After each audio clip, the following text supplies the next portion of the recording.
Appreciate that. How y'all doing? Yeah. Awesome. Are y'all y'all surviving?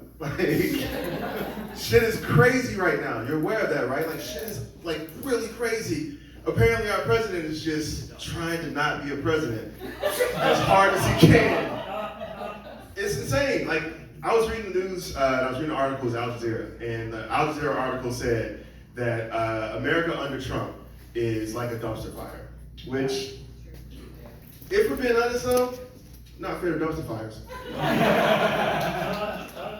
A lot of people would ask me why I say that. I'll tell you. No one from a dumpster fire has ever called me a nigger. A lot of Americans have. So for me personally, dumpster fires is a little bit better. I've been trying to like figure out ways to deal with it. I've just been smoking a lot of weed. It's been fantastic. Yeah, it's great. I love smoking weed. It's one of my favorite pastimes now. It's pretty much all I do. My favorite thing to do, and actually the reason I love to smoke weed is because it makes really simple and mundane things fun. Like my favorite thing to do after I get really high is to floss and brush my teeth.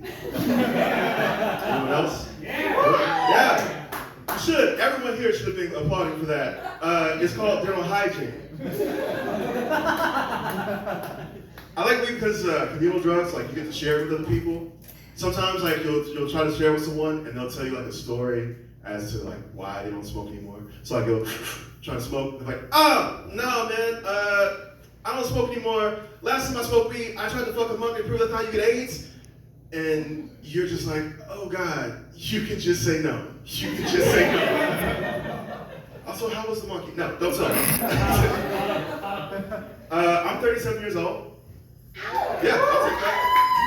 I don't look like I'm 37. I know I don't. A lot of times when I tell people how old I am, they'll do this thing where they'll give me like an age they think I should be. And I've realized that that's just a number of how, basically it's a number of, okay look, it's you telling me how terrible you think I am as a person when you give me this number. I had a lady look at me and she's like, oh, you're 37, I thought you were 24. I was insulted. And then I looked down and I was like, wearing flip-flops and socks, and I was like, okay. This is me, I did this. I do look 24, I look like I don't own anything.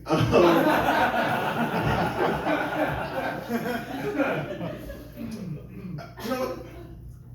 I like to read the news, it's actually one of my favorite things, but the other day I read something really disturbing in the news. I read that Taco Bell was voted as America's #1 Mexican restaurant. Yes! And here's what's crazy about it. Taco Bell's not a Mexican restaurant, and it's not #1 in anything. I'm really concerned, you guys, because 2020 is right around the corner. I don't think America understands voting. Still? And the weird part about it being called like a Mexican restaurant is, here's how you know it's not Mexican, by the way. Like, you may not remember this, but 10 years ago, their slogan was run for the border. We're not letting a Mexican restaurant do that. We're not. We're still America. Especially 10 years ago, we're not gonna do it. I'm sorry, I have to stop talking about Taco Bell now. I love Taco Bell, by the way. I do need to make sure I say that. I do love Taco Bell, it's amazing. Actually, I lost 30 pounds eating nothing but Taco Bell. No, seriously, it was all in one night. I shat my guts out, it was terrible. I've never looked better. I was like, oh my God, I have the secret. I'm originally from Alabama. I know there's one person here from, well, there was one person here from Alabama. He's right here. Yeah, nice, still here. Here's what I need you to know about Alabama. It is not a great place. I would not recommend it. If anyone was ever like, oh, you won an expenses-free trip to Alabama, you should just be like, nah, I'm good. Don't go. The worst part about Alabama right now is that they are making it really, really easy to be born there. Yeah, definitely the worst part. Thank you guys, appreciate that.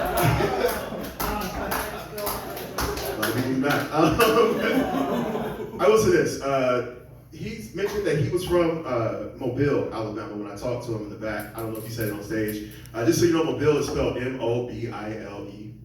Yes, we all say it wrong. We all say Mobile. The first time I ever heard it pronounced correctly was when I actually moved to Washington. And the girl said, "Oh, are you from Mobile, Alabama?" And then I just made fun of her for like 30 minutes. It's a really fucked up first date. But I realized at the moment that I was being the most Southern I'd ever been, because I saw someone do something correctly, and then I just made fun of them for it. It's a real Southern thing to do. Before I left Alabama, my parents set me down. They're really conservative. They're typical Southern parents. They set me down and they said, "Son, I want to give you a gift. We're going to give you a solar powered watch." And they said, "With this solar powered watch, you'll never be late because it will never die."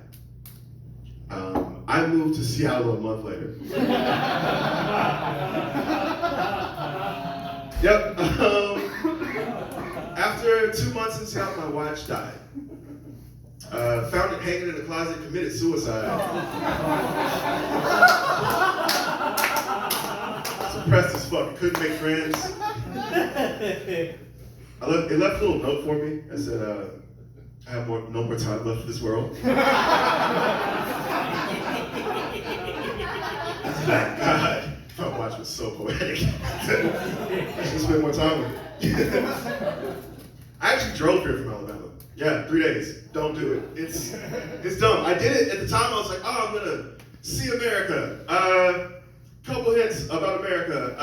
Nothing to see, first of all. Shitty country. It's not great. No, you'll drive through." So I started in Alabama, so I started off arguably worse. I started off really, really bad. It was like cornfields, and then there was a lot of racism.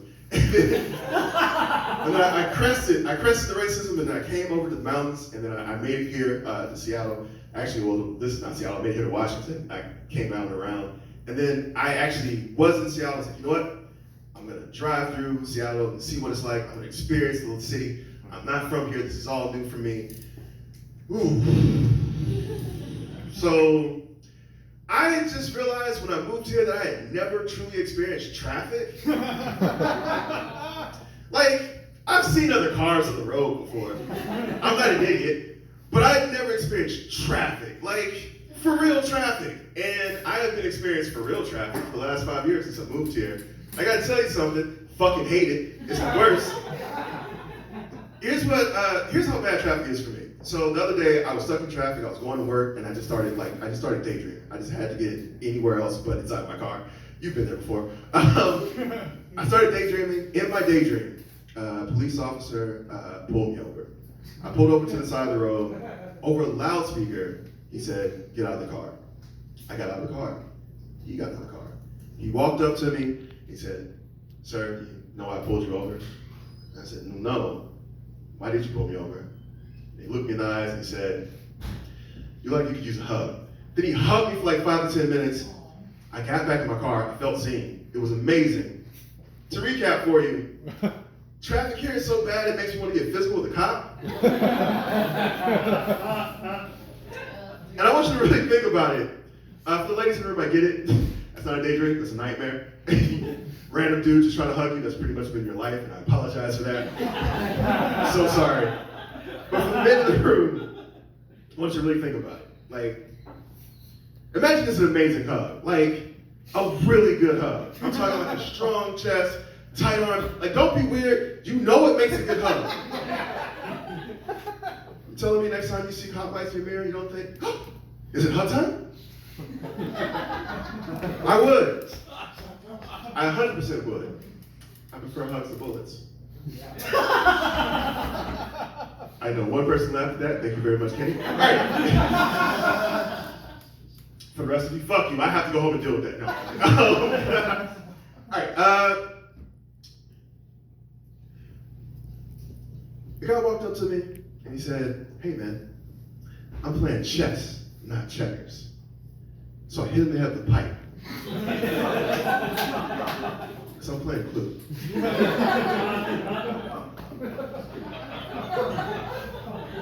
I really like that joke. I'm sorry.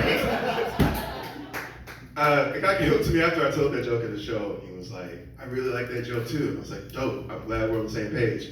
And he said, "The only thing is that when you told me that joke, it surprised me." I said, "Well, what was surprising about it? He said, well, I didn't know black people liked Clue. Wow, someone gasped.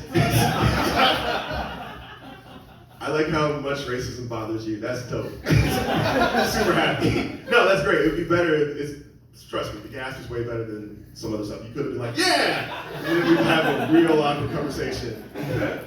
No, he was like, I didn't know black people even play Clue. I've never seen one play Clue. I've never seen any black people play Clue. And I looked him in the eyes and said, hey man, you're telling me there's a game where someone gets murdered, and instead of calling the cops, we just lock the doors, get some dice and some cards, and we just figure this shit out? And you don't think black people have ever played that?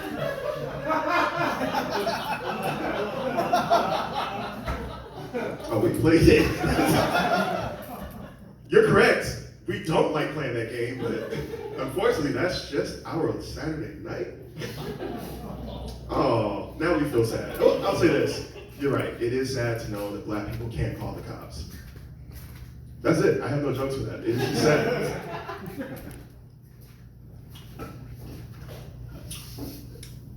Last thing about being from Alabama that I'll tell. Actually, no, fuck that. We're not going to talk about Alabama anymore. Fuck Alabama. I was in Florida recently. And while I was in Florida, there's a law in Florida. Is anyone here familiar with the state of Florida? Yeah. It's pretty awesome. It's like America's Australia. You've been to it. So I was in Florida, and in Florida, there's this law that says that if someone threatens your life, that you are permitted to defend yourself, even if it means taking that person's life. Some people agree with the law, some people don't. I had one person yell very angrily, just no! In the middle of me telling this joke, and I was just like, okay, so you don't agree with it. I didn't really care either way until I went to Florida. While I was in Florida, I got pulled over by not one, but two police at the same time in separate cars. And if I'm being honest, my life has never felt more threatened. You're wondering to yourself, how does this go? What happened? I'm here. I'm alive, so great fucking law.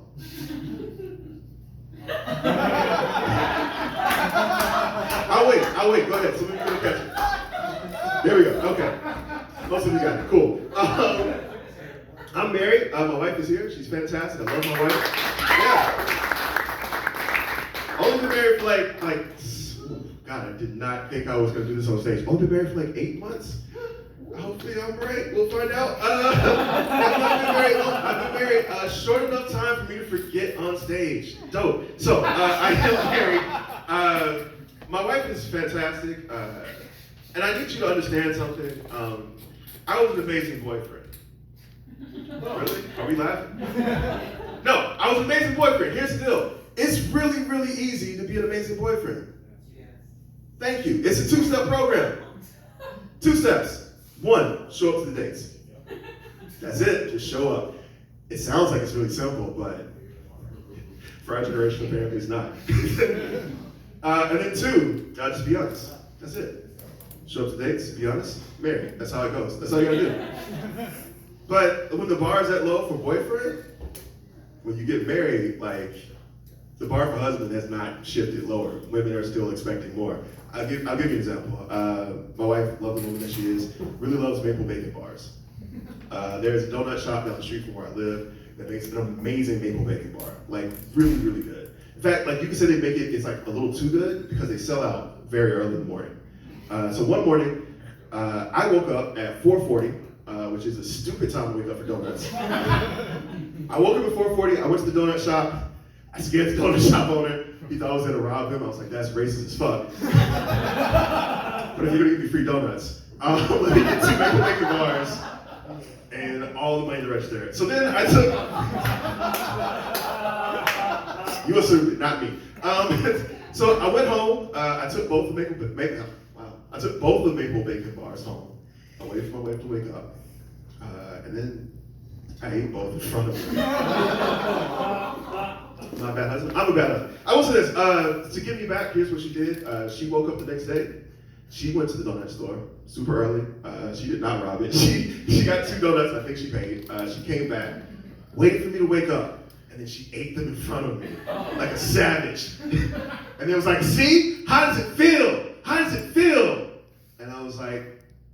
feels amazing because I've taught you how to fish. I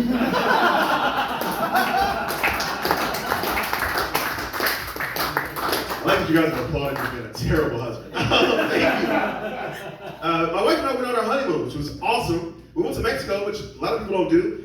We didn't stay, we came back. It was hard, it was real hard. I love my wife, and I've been trying to figure out how to start this segment of my joke, so I'll just say it. I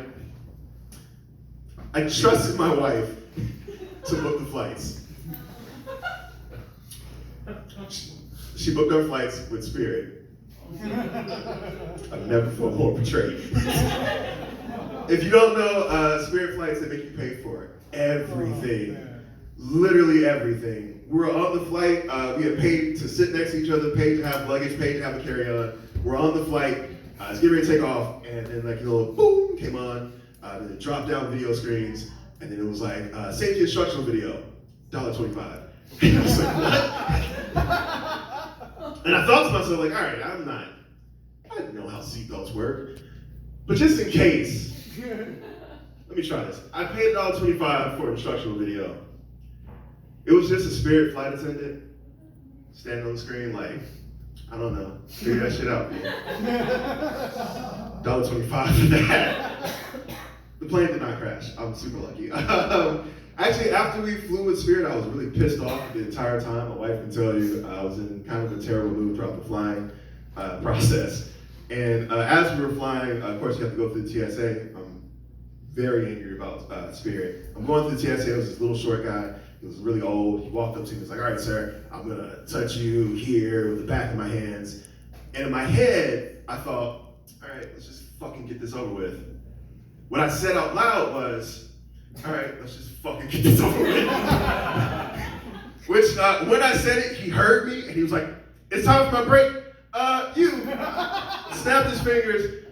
A guy who was the same size as me, but like in way better shape, walked over and was like, what's up? And I was like, oh, okay, this is different. And then he was like, I'm gonna touch you with the back of my hands. And then he did. And it was awkward for both of us.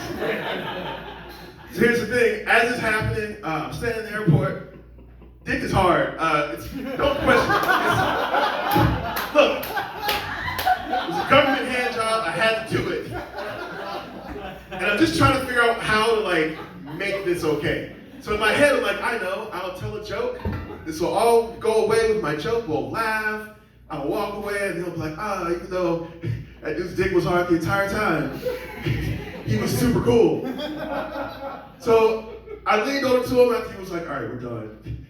Which, I mean, no, we weren't. He didn't finish. But I leaned over to him afterwards, and I was like, hey, man, that was the bomb. That was a mistake. You can't say that at the airport. They didn't get that I was being figurative. And I will say this. That's the only story about anal penetration I have from my honeymoon.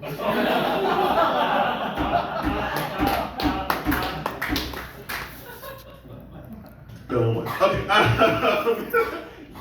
I don't know why that's so much fun for me. I've been watching a lot of basketball lately. Like, I love basketball. It's really good this year. Well, unless you're China, in which case it's not good. China's not a big fan. But I've been watching a lot of basketball this year. The games have been so close. My favorite part so far has been they'll do this thing where they'll show like the home fans, and the game will be really close, and the home fans will all be like praying for their team to win. I kind of love that, especially when their team loses. Because it illustrates the point that God doesn't give a fuck about your basketball game. That's it, that's all I got. Thank you for coming. I've also been watching boxing a lot lately. And first of all, I just should understand that I never really was into boxing. I'm not really into violent sports, but I think I found my violent sport. Boxing might be it. Here's why I love it. There is a boxer whose name is Deontay Wilder. Yeah, give me some of that. One person in the back. You know him because he's from Alabama. He's from Alabama. His name is Deontay Wilder. He's a heavyweight champion. And I think I might be in love with him a little bit. Here's what you know about Deontay Wilder. He's 6'7", just so you know. I'm 6'6". There's parallels there for me. He's from Alabama. I'm from Alabama, again, parallels. He weighs 213 pounds.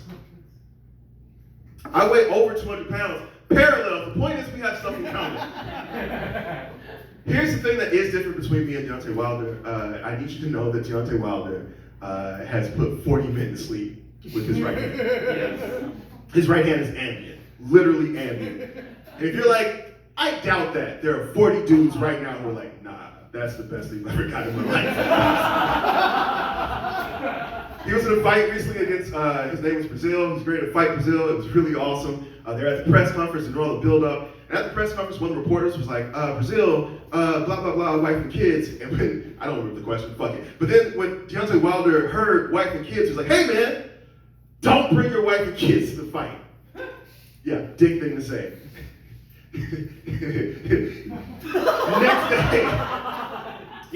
Next day, I was watching this on Showtime, by the way. Shout out to Showtime. They did some of the greatest fuck shit of all time. Yeah. Showtime started the fight. Brazil walked out, silence, because he hasn't won anything and we don't respect people who are champions. He walks out, everyone just looks at him like, you're probably gonna be asleep after this. And Deontay Wilder comes out, music, crowds cheering, everyone loves him. He's like dancing down the aisle. Everyone's happy because again, champion. He gets in the ring. Showtime then does this beautiful thing where they show Deontay Wilder get in the ring and then they slide over and right in the front row is Brazil's wife and kids. And they even like spot him like Brazil's wife and kids. And I was like, oh, he brought him. That was dumb. And so then the fight starts. First round, boom. Wilder hits Brazil. Brazil goes down. They start counting. It's like, he's here. His wife and kids are there. He gets counted out. He's slobbing all over himself. I assume some of the blood and spit from him got on his wife and kids as a party gift. I assume. It's a lovely souvenir. And all I could think of in my head was, if you're a parent, you are constantly telling your children, if they just work hard and try, they will be successful. And if you're a boxer and you're a parent, you tell them that, and you leave for like 3 to 4 months to go train. And then you come back, and in under a minute, you are asleep on a mat in front of your children. How do you put those two things together? Like, how do you continue to be a good parent, is my question. How? Are you like, nah, man, I just, for 3 months, practice falling asleep, not to get hurt. It's cool. I assume, I don't know, I'm not a parent. Thank God.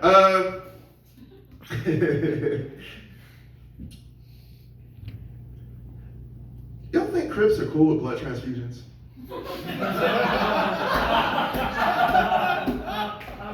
Like if I go into a hospital and I hear someone like, blood is how I got here. Am I just to assume? No? Okay.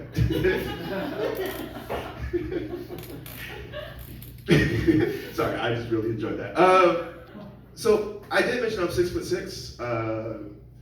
A lot of times when I go places and I go into like rooms where people are, they notice how tall I am, and I get this weird energy from people. They run up, they're like, oh my God, I saw you across the room, I just had to ask, how tall are you? And it's weird to me because a couple things. You didn't have to ask, first of all. Did not have to. It's weird because in any other context, like you wouldn't ask that question. Like, I'm black. No one ever asked me how black I am. Also, please don't ask me how black I am. It's, wait, you say we know? Really? How black am I? No. I'm so worried that they're going to answer that question and I'm not going to like the answer. When I tell people from Alabama, a lot of times, the first thing they ask me, two things. First thing they ask me is, doesn't Alabama have a lot of incest? That's everyone's favorite joke. I mean, okay, whatever, hole's a hole. Second thing they ask me, whatever. The second thing they ask me is, but Jay, and I always get this like, and okay, just when I say they, and I need you to know this, I mean white people. Black people never ask me this shit. Black people, they're like, yeah, I know. I saw enough movies. White people are just like, oh, but you're black. How did you in Alabama work?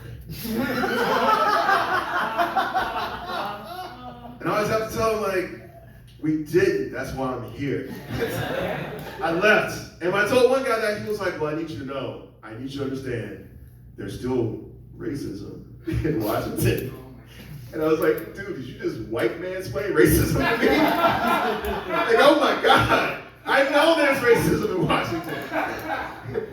Like, when I first moved here, I moved to Edmonds. That's where I live now. I live in Edmonds. Not really in Seattle, whatever, it's a place. But I live in Edmonds. When I first moved there, within like 2 weeks, our entire neighborhood got flared by white supremacists. True story.